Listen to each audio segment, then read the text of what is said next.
EPFO exam जो कि 2 जुलाई को होने वाला है, 2 जुलाई को इसके एडमिट कार्ड जारी हो चुके हैं। और इसके अंदर आपने APFC पोस्ट के लिए या फिर AO या EO की पोस्ट के लिए अप्लाई कर रखा हुआ, दोनों के लिए अलग अलग टाइमिंग दी जा चुकी है। और इनमें सबसे जो इम्पोर्टेंट पार्ट है, अगर आप तैयारी कर रहे हैं तो IR इसका सबसे इम्पोर्टेंट सिलेबस का पार्ट है। IR मतलब इंडस्ट्रियल रिलेशन, औद्योगिक संबंध, औद्योगिक संबंध। आज की इस वीडियो में हम EPFO एग्ज़ाम के लिए IR के कुछ मोस्ट इम्पोर्टेंट प्रश्नों को करने वाले हैं। नमस्कार दोस्तों, मैं हूं SK वर्मा और आप इस वक्त हैं हमारे YouTube platform study with SK Verma पर। तो चलिए स्टार्ट करते हैं। डियर स्टूडेंट, जैसा कि आपको पता है कि EPFO का एग्ज़ाम 2 जुलाई को होने वाला है और APFC पोस्ट के लिए जो टाइमिंग है 2 से 4 और EO/AO के लिए पोस्ट का टाइमिंग 9:30 से 11:30 यानी पेपर एग्ज़ाम टाइम आ चुका है। और IR के अंदर मोस्ट इम्पोर्टेंट प्रश्नों को आज हम लेके आए हैं। देखते हैं आपके एग्ज़ाम की तैयारी किस तरह से है। चलिए देखिए, पहला प्रश्न आप स्क्रीन पर देख पा रहे हो। पहले सिर्फ हम प्रश्नों को डिस्कस करेंगे, आपसे उत्तर लेंगे, बाद में हम इनका आंसर भी बताएंगे। तो फिलहाल आपने सिर्फ प्रश्न पढ़ना है और आंसर कमेंट करना है। फर्स्ट प्रश्न है, निम्नलिखित कथनों पर विचार कीजिए। कथन फर्स्ट है, अनुच्छेद 23 मानव तस्करी, बेगारी और बलात् श्रम को प्रतिषिद्ध करता है। सेकंड कथन है, अनुच्छेद 23 कथन 1 में दिए गए उपबंध के उल्लंघन को दंडनीय अपराध घोषित करता है। आपको दोनों कथनों को ध्यान से पढ़ना है और ध्यान से पढ़ के उत्तर देना है कि अगर ऑप्शन ए दे रहे हो तो मतलब दोनों कथन अगर सत्य है तो ऑप्शन ए दीजिए। आपको लगता है दोनों कथन असत्य है तो ऑप्शन बी लगाइए। कथन 1 सत्य है और कथन 2 असत्य लग रहा है तो ऑप्शन सी, और कथन 1 असत्य और कथन 2 सत्य है तो ऑप्शन डी लगाइए। तो आराम से पढ़िए, क्या है? अनुच्छेद 23 मानव तस्करी, बेगारी, बलात् श्रम को प्रतिषिद्ध करता है। अनुच्छेद 23 कथन 1 में दिए गए उपबंध के उल्लंघन को दंडनीय अपराध घोषित करता है। तो आपका जो भी उत्तर है आप कमेंट करके बताइए। पहले हम जितने प्रश्न हैं उनका एक तरीके से आपसे टेस्ट लेंगे और उसके थोड़े अब ये जैसे पूरे कंप्लीट प्रश्न हो जाएंगे आपको इसी वीडियो में सॉल्यूशन बताएंगे क्या कुछ है। चलिए दूसरा प्रश्न, आप अपना कमेंट जल्दी से कर दीजिए, आपका उत्तर पर हमें पता लग जाए। चलिए नेक्स्ट क्वेश्चन नंबर 2, निम्नलिखित कथनों पर विचार कीजिए। कथन 1, सरकार द्वारा कर्मचारी राज्य बीमा अधिनियम 1948 ESI अधिनियम को बीमारी, प्रसूति, नियोजन क्षति की दशा में कर्मचारियों के हितों की सुरक्षा को सुनिश्चित करने के उद्देश्य से लागू किया गया है। कथन 2, इसका विस्तार जम्मू कश्मीर को छोड़कर संपूर्ण भारत में है। आपने दोनों कथनों का विचार करना है और अपना उत्तर आपको कमेंट करके हमें बताना है कि क्या सही है और क्या गलत है। अगर आपको लगता है दोनों कथन सही है तो आप ऑप्शन ए लगाइए। आपको लगता है दोनों कथन असत्य है तो ऑप्शन बी, पहला सत्य है दूसरा असत्य है तो ऑप्शन सी लगाइए, और दोनों ही पहला असत्य और दूसरा सत्य है तो डी लगाइए। तो आप फिलहाल दोनों प्रश्नों को देख पा रहे हो, दोनों कथनों को उत्तर कमेंट कीजिए फास्ट, उत्तर थोड़ी देर में बता देंगे हमें। चलिए अगला प्रश्न, क्वेश्चन नंबर 3, निम्नलिखित कथनों पर विचार कीजिए। कथन 1 देखिए, मातृत्व लाभ संशोधन अधिनियम 2017 मातृत्व लाभ अधिनियम 1951 में संशोधन करता है। कथन 2, इस अधिनियम के द्वारा मातृत्व अवकाश की अवधि, प्रासंगिकता और अन्य सुविधाओं से संबंधित प्रावधानों में संशोधन किया गया है। आपको लगता है दोनों कथन अगर सत्य हैं तो ऑप्शन ए लगाइए। आपको लगता है दोनों कथन असत्य हैं तो ऑप्शन बी कमेंट कीजिए। अगर लगता है कथन 1 सत्य है और कथन 2 असत्य है तो ऑप्शन सी कमेंट कीजिए। और लगता है कथन 1 असत्य है और 2 सत्य है तो ऑप्शन डी को कमेंट में लिखिए। तो स्क्रीन पर प्रश्न दिख रहा है आपको, फटाफट कमेंट कीजिए, थोड़ी ही देर में आपको उत्तर बता दिए जाएंगे। चलिए क्वेश्चन नंबर 4, निम्नलिखित कथनों पर विचार कीजिए। कथन 1, सामाजिक सुरक्षा से संबंधित 10 श्रम कानूनों को संहिताबद्ध करके सामाजिक सुरक्षा संहिता 2020 को बनाया गया है। सेकंड कथन देखिए, कर्मचारी भविष्य निधि और प्रकीर्ण उपबंध अधिनियम 1956 इसमें सम्मिलित हैं। अगर आपको लगता है कि दोनों कथन सही हैं तो कथन ऑप्शन ए कमेंट कीजिए। दोनों कथन असत्य लग रहे हैं तो ऑप्शन बी कमेंट कीजिए। कथन 1 सत्य, कथन 2 असत्य है तो सी कमेंट कीजिए, और कथन 1 असत्य और 2 सत्य है तो ऑप्शन डी कमेंट कीजिए। देखिए स्क्रीन पर आप देख पा रहे हो, फटाफट कमेंट कीजिए। इतना ही टाइम मिलेगा आपको एग्ज़ाम के अंदर भी। चलिए 5वें क्वेश्चन पर चलते हैं, और जल्द ही आपको इसी वीडियो में अभी ये क्वेश्चन कंप्लीट होते ही आपको आंसर बता देंगे। क्वेश्चन 5, निम्नलिखित कथनों पर विचार कीजिए। अनुच्छेद 39 के अनुसार राज्य ने केवल व्यक्तियों के बीच बल्कि विभिन्न क्षेत्रों में रहने वाले तथा विभिन्न व्यवसायों में लगे हुए लोगों के समूह के बीच प्रतिष्ठा, सुविधाओं और अवसरों की असमानता समाप्त करने तथा आय की असमानता को कम करने का प्रयास करेगा। अनुच्छेद 38 के अनुसार राज्य अपनी नीति का इस प्रकार संचालन करेगा कि पुरुषों और स्त्रियों दोनों को समान कार्य के लिए समान वेतन प्राप्त हो। एक बार फिर से दोनों कथनों को ध्यान से देख लीजिए। आपको लगता है कि दोनों कथन सही है तो ऑप्शन ए कमेंट कीजिए। आपको लगता है दोनों कथन असत्य है तो ऑप्शन बी कमेंट कीजिए। पहला सत्य लग रहा है, दूसरा असत्य लग रहा है तो ऑप्शन सी कमेंट कीजिए। और आपको लग रहा है कि दोनों ही पहला कथन असत्य है और दूसरा कथन सत्य है तो आप ऑप्शन डी कमेंट कीजिए। स्क्रीन पर आप प्रश्नों को देख पा रहे हो। चलिए अब हम आपको आपके आंसर बता देते हैं। ये 5 प्रश्न हम मोस्ट इम्पोर्टेंट प्रश्न लेके आए हैं। अब आपको उत्तर बता देते हैं। पांचों ही प्रश्न EPFO एग्ज़ाम के अंदर आपका जो सब्जेक्ट है IR इंडस्ट्रियल रिलेशंस, औद्योगिक संबंध, इससे संबंधित लेके आए हैं। आप इस वक्त देख रहे हो हमारे YouTube channel study with SK Verma. चलिए आपको सॉल्यूशन बता देते हैं। पहला प्रश्न देखिए क्या कह रहा है। अनुच्छेद 23, जो अनुच्छेद 23 है, अनुच्छेद 23 है, यह मौलिक अधिकार से संबंधित है। मौलिक अधिकार, अनुच्छेद 23 मौलिक अधिकार से संबंधित है। और आपको पता है कि मौलिक अधिकार के अंदर जो भी होता है उनका उल्लंघन को दंडनीय अपराध घोषित किया जाता है। तो मौलिक अधिकार से संबंधित है तो ये लाइन तो बिल्कुल सही है कि दंडनीय अपराध, अनुच्छेद 23 में दिए गए उपबंध के उल्लंघन को दंडनीय अपराध घोषित करता है। देखिए उपबंध जो दिया हुआ है ये सही है, ये गलत है, हमें नहीं पता, अभी बता देंगे आपको। लेकिन जब बात आ गई मौलिक अधिकार की, तो मौलिक अधिकार में जो भी उपबंध होते हैं वो उनका उल्लंघन दंडनीय अपराध होता है, ये तो कन्फर्म है। तो कथन 2 तो सही है। कथन 1 और देखिए कि अनुच्छेद जो 23 है, अनुच्छेद जो 23 है वह मानव तस्करी, बेगारी और बलात् श्रम को प्रतिषिद्ध करता है, यानी रोकता है या रुकावट पैदा करता है या मनाही करता है। मनाही मतलब इन चीज़ों पर एक तरीके से रोकथाम लगाता है, ये अनुच्छेद 23।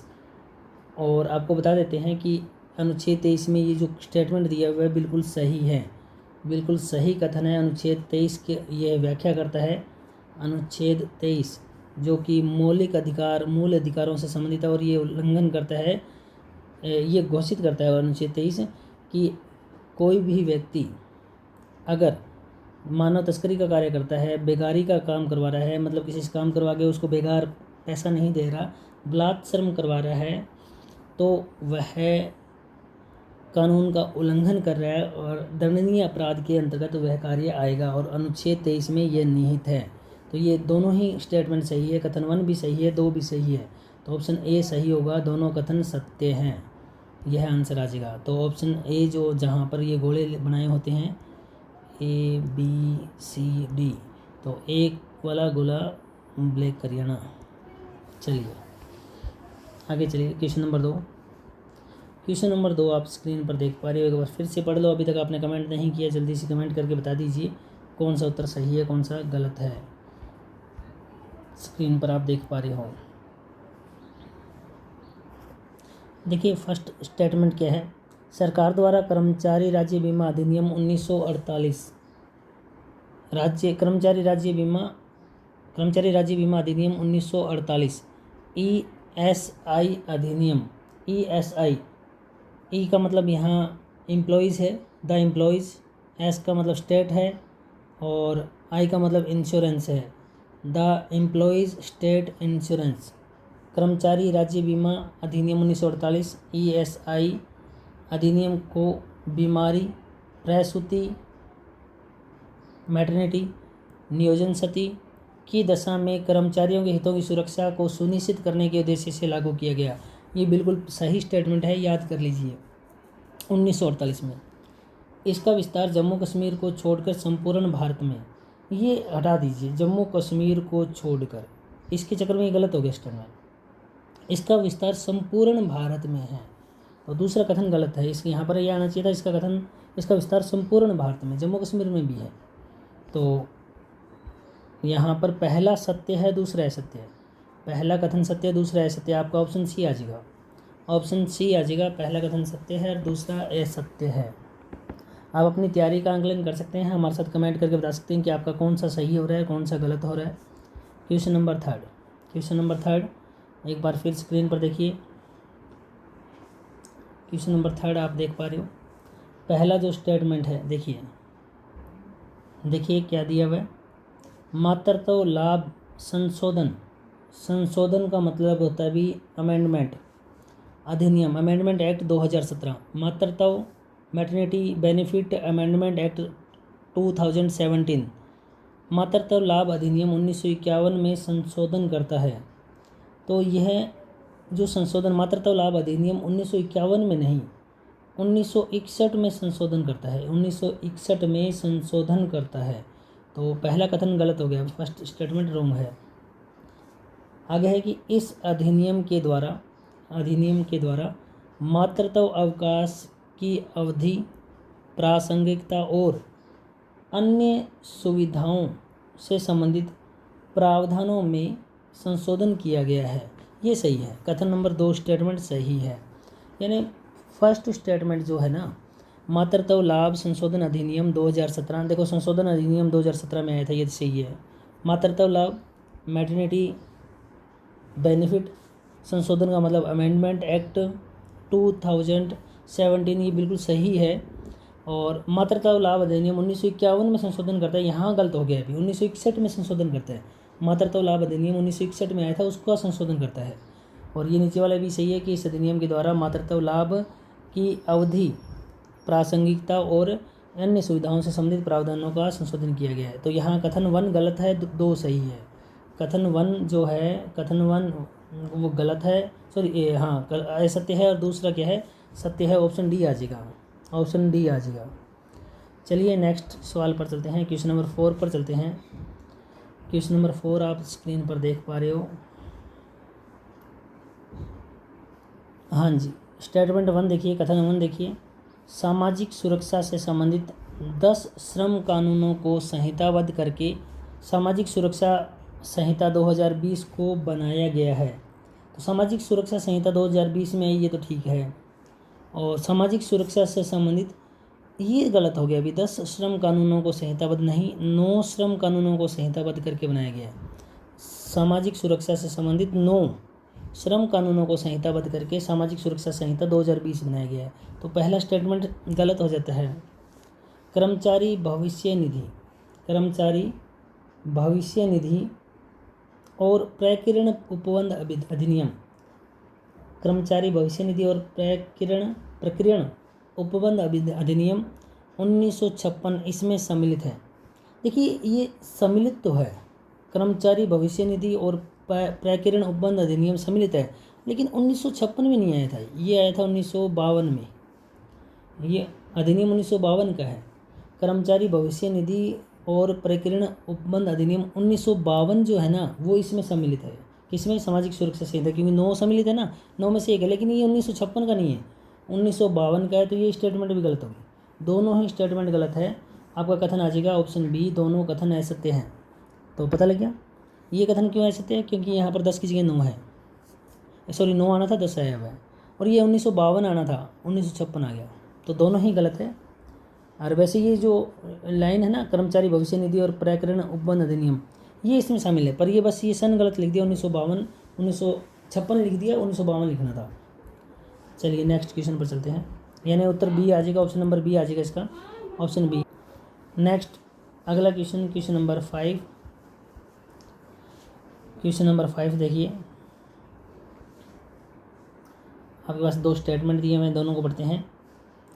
अनुच्छेद 39 के अनुसार राज्य ने केवल व्यक्तियों के बीच बल्कि विभिन्न क्षेत्रों में रहने वाले तथा विभिन्न व्यवसायों में लगे हुए लोगों के समूहों के बीच प्रतिष्ठा, सुविधाओं, अवसरों की असमानता समाप्त करने तथा आय की असमानता को कम करने का प्रयास करेगा।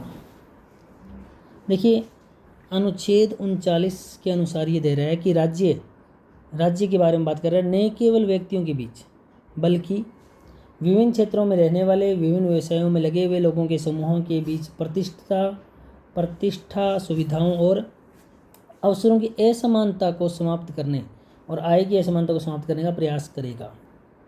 तो एक तो ये जो है 39 नंबर दिया हुआ है, ये नीति निर्देशक तत्व है, नीति निर्देशक तत्वों के अनुच्छेद है। तो यहाँ एक चीज़ तो कन्फर्म है, ये कानून द्वारा दंडनीय तो नहीं होगी। नीति निर्देशक तत्व सिर्फ सिफारिश करते हैं राज्य को, जब भी आप कानून बना रहे तो इनको अवहेलना ना करो, उनको देखो एक बार। तो कल्याणकारी भावना से ये बनाए गए हैं, कल्याणकारी भावना नीति निर्देशक तत्व।